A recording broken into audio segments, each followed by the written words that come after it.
Follow Hückel rule.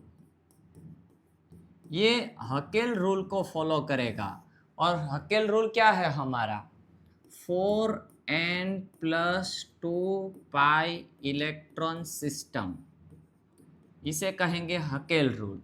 अब देखिए कोई आपको एग्जामिनर या तो फिर इंटरव्यू में ऐसा पूछ के हकेल रूल क्या है तो आप कहोगे 4n+2 इलेक्ट्रॉन। फिर उसका नेक्स्ट क्वेश्चन क्या होगा पता है, वो आपको कहेगा कि n क्या है, तो आपको कहना है कि n इंटीजर है। अगर n की वैल्यू हम ज़ीरो ले, n की वैल्यू अगर हम ज़ीरो ले तो यहाँ ज़ीरो 4 × 0 + 2 मतलब क्या होगा 2 इलेक्ट्रॉन सिस्टम। n = अगर हम 1 ले तो 4 × 1 + 2 6 इलेक्ट्रॉन्स हो गए, है ना। n = 2 पकड़े तो 4 × 2 + 2 मतलब 10 इलेक्ट्रॉन्स हो गए।